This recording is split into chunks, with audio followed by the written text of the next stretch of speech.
Naniniwala ba kayo sa sukob na hindi raw dapat ikasal sa parehong taon ang magkapatid?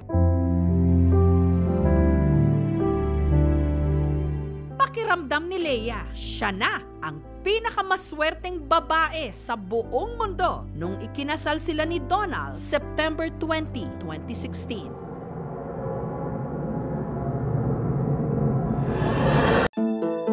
Pero matapos ang kanilang pag-iisang dibdib, nagkasunod-sunod daw ang kamalasan.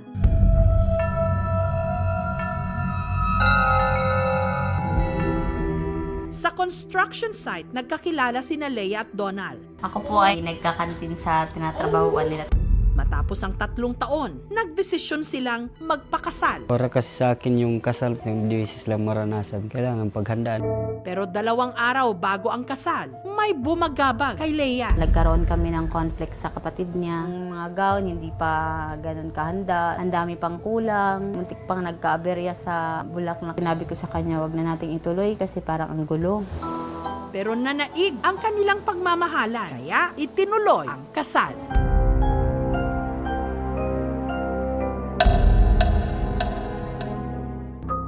Pero pagkatapos ng kasal, nagkasunod-sunod na ang mga hindi magandang pangyayari. Hindi ko alam na nabaon pala sa utang yung asawa ko. Mahigit 200,000. Walang linggo na hindi kami nag-aaway.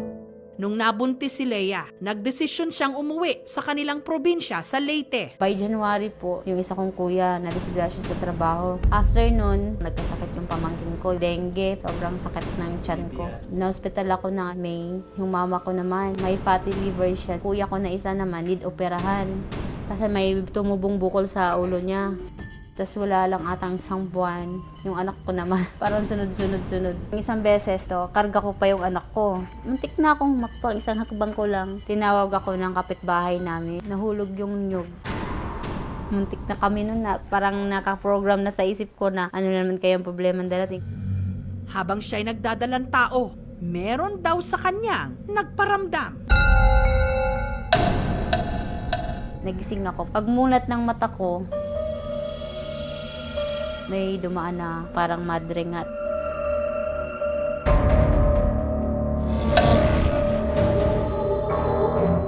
Tim yung mukha, nakabetas na nakaharap sa akin.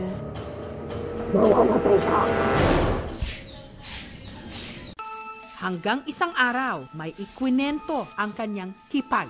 May nakasabay daw po siyang matanda. Sinabihan siya na may kasabay kayo sa kasal niyo, no? Kinabahan daw siya. Dito na nung balik kay Leia. 2 linggo bago ang kanyang kasal, nalaman niyang magpapakasal na rin sa buwan ding yon ang kanyang kuya Ilino. Nagulat po ako, sabi ko po kay mama, bakit sila magpapakasal? Kami una yung nagplano ng kasal, di ba po? Pag ganyan sukob. Yung maapektuhan nga daw po, yung kung sino yung mas bata sa amin. Nabuntis daw kasi ni Ilino ang kasintahan niya noong si Chari. Mga 2 araw, doon na lang namin nalaman magpapakasalin pala si Leia. Pag kinansil namin yung pagsali namin sa mass wedding, baka pagalitan kami ng papa niya sa mama niya. 8 araw lang matapos ikasal sina Leia at Donald sa Maynila, sunod namang ikinasal sina Ilino at Chari sa Leyte. Kaya sukob ang kanilang mga kasal. Ayon sa pamahiin, may tuturing na sukob ang kasal kapag ang magkapatid ikinasal sa parehong taon. At ayon sa paniniwala, ang mga sukob ang kasal may suswertehin, pero meron ding mamalasin. The chances are, kapag nagsabay kayo, mayroong isang kasal na magsasuffer economically kasi medyo pipili ka kung alin ang mas bibigyan mo ng pondo. Kung si Leia minalas, ganun din daw nung simula si Ilino. Misteryoso raw na laglag ang sanggol sa sinapupunan ng kanyang misis. Paniniwala nila, merong kumuha sa bata.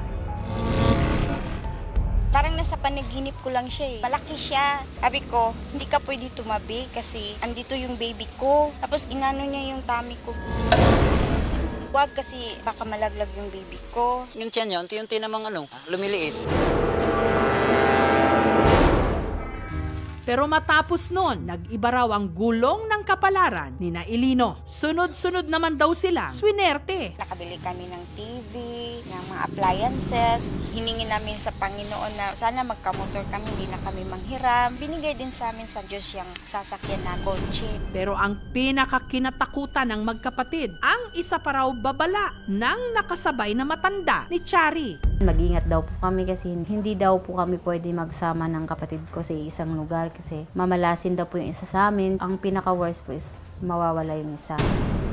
At dahil nasa iisang bahay lang sila noon, gumamit muna sila ng divider. Nilagyan namin to ng pagitan, tapos nabagawa kami nito ng isang kwarto para hindi na kami gumagawi dito sa lugar na to. Pero sinabihan pa rin kami nila na hindi talaga pwede, kailangan talaga malayo kami sa isa't isa. Kaya si Ilino lumipat na lang sa kalapit na barangay. Habang si Leia bumalik ng Maynila nito lang Agosto. Mula raw noon, natigil ang mga kamalasan. Hindi na mabigat sa pakiramdam na nandito na kami. Nag-aaway pa rin kayo ni Miss Dan? Ngayon, sa awa naman ng Diyos, hindi na. Pero ang nangyaring sunod-sunod na pagkakasakit ng mga kamag-anak ni Leia, meron daw eksplanasyon. Ang dengue ay nakukuha sa kagat ng isang insekto. Ito ay dahil sa medyo madumi ang ating paligid. Pag sinabi nating fatty liver, ay dahil sa pag-inom ng alak o dahil din sa lifestyle. Nararamdaman niya lahat ng symptoms ng pagiging buntis. Hindi nagre-regla, nag-engorge yung breast, nagsusuka, naglilihi, lumalaki rin ang tiyan. Pero pag nagpa-examine or nagpa-ultrasound, walang nakikitang baby. That's called pseudocyesis. They also call it phantom pregnancy. Nagpa-ultrasound kami noon. Tapos sinabihan kami ng doktor na wala talagang bata eh. Paano na? Sabi nga rin, Dok, sabi ng ubigay nila ng mga anak siya by Mayo 2016. Samantala si Ilino, naniniwalang hindi lang siya binubuenas sa lahat ng pagpapalang kanyang natatanggap. Hindi naman siguro ako seniority. Lahat ng nabot sa buhay ko, pinag-arapan ko naman din. Totoo man ang sukob o hindi, nais maniguro ni Leia na tapos na ang sumpa. Magandang hapon po. Kaya kumonsulta siya sa isang folklore and paranormal investigator. Pinaka-effective para matanggal yan, kukuha ninyo po yung artifacts ng kasal nyo, yung belo, yung aras, at saka yung cordon, tapos susunugin po yon. Sa case po kasi namin, sir, wala kaming aras, yung wedding ring, cordon, wala po kaming ganda. Yung religion po namin is Adventist. Gown lang po. Since yung gown nyo po yung nakakabit dun sa kasalan ninyo, bali yun po yung kailangan nating sunugin. Ready po ba kayong sunugin yun? Ang tanong, sundin kaya siya ni Leia? Kung yun po yung paraan para matigil na po, willing po.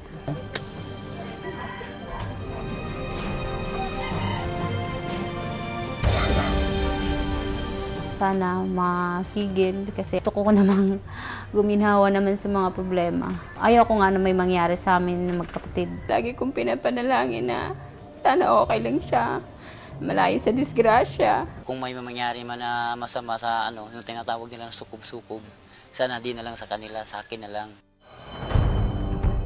Oo nga't napakayaman ng ating kultura sa mga pamahiin. Pero tandaan, tayo pa rin ang may hawak ng ating kapalaran. Makapangyarihan ang ating isipan. Kapag ikay naniwala, baka magkatotoo. Pwede ring isipin na kapag ikay hindi naniniwala sa isang bagay, hindi yon mangyayari.